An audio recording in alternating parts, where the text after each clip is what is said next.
जय हिंद साथियों, मैं आपका साथी रघुवंश, संयोजक विश्व का सबसे लंबा तिरंगा समिति। श्री रामचरितमानस अक्षरशः कथा ज्ञान यज्ञ के अगले दिवस में बालकांड पृष्ठ संख्या 36 दोहा संख्या 17 से आगे बढ़ रहे हैं। अयोध्या में प्रभु श्री रामचंद्र जी के विग्रह की स्थापना हो रही है। इसका उत्साह पूरे भारत ही नहीं, हम इस प्रकार से कह सकते हैं कि पूरे विश्व में मनाया जा रहा है। जश्न मनाया जा रहा है, उत्सव मनाया जा रहा है। प्रभु श्री रामचंद्र जी के प्राण विग्रह की प्राण प्रतिष्ठा हो रही है।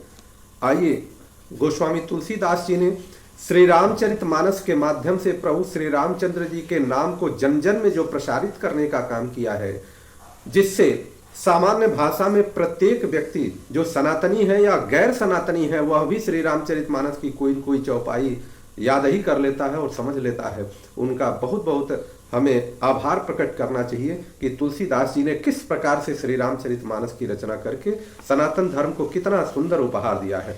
आगे देखिए, तुलसीदास जी अभी सबका स्मरण कर रहे हैं, ध्यान कर रहे हैं, वंदन कर रहे हैं। उस वंदन की प्रक्रिया में लिखते हैं कि कपिपति रीछ निशाचर राजा, अंगदादि जे कीस समाजा, बंदौ सबके चरण सुहाए, अधम शरीर राम जिन्ह पाए। वानरों के राजा सुग्रीव जी, वृक्षों के राजा जामवंत जी और राक्षसों के राजा विभीषण जी और अंगद जी आदि वानरों का समाज है। सबके सुंदर चरणों की मैं वंदना करता हूँ, जिन्होंने अधम अर्थात पशु और राक्षस आदि शरीर में भी श्री रामचंद्र जी को प्राप्त कर लिया। यह हमारे शास्त्र में वर्णन है कि मानव शरीर सबसे दिव्य शरीर है, जिससे प्रभु प्राप्ति होती है, सद्गति मिलती है।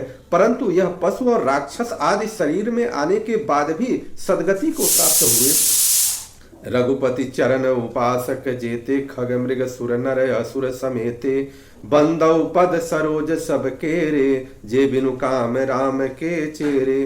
पशु पक्षी देवता मनुष्य असुर समेत जितने श्री राम जी के चरणों के उपासक हैं, मैं उन सब के चरण कमलों की वंदना करता हूँ, जो श्री राम जी के निष्काम सेवक हैं।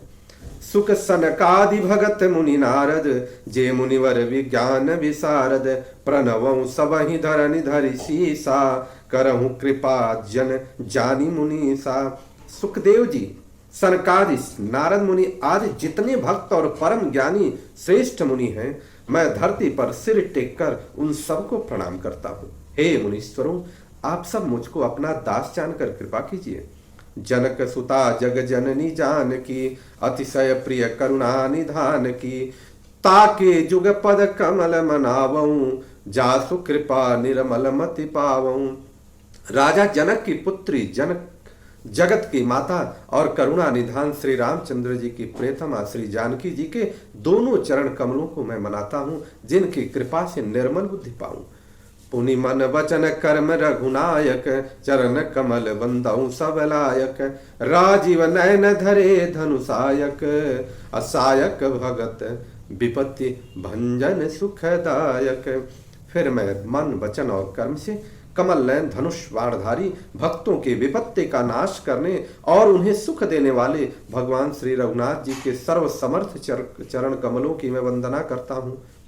गिराय रथ जल बीच समा, कहियत भिन्न न भिन्न, अबंदौ सीता राम पद, जिन्हि परम प्रिय खिन्न। जो वाणी और उसके अर्थ तथा जल और जल की लहर के समान कहानी में अलग अलग हैं, परंतु वास्तव में अभिन्न हैं, उन श्री सीताराम जी के चरणों की मैं वंदना करता हूँ, जिन्हें दीन दुखी बहुत प्रिय है। इस प्रकार से गोस्वामी जी ने सबके चरणों की वंदना किया। और वह बार बार गोस्वामी जी कहते हैं कि ऐसे प्रभु जिनके सामने पशु और राक्षस की योनि पाने वाला भी सद्गति को प्राप्त हो जाता है, तो मैं तो मानव हूं, मुझे सद्गति मिलेगी। उसका कारण क्या है? प्रभु श्री राम की कृपा है।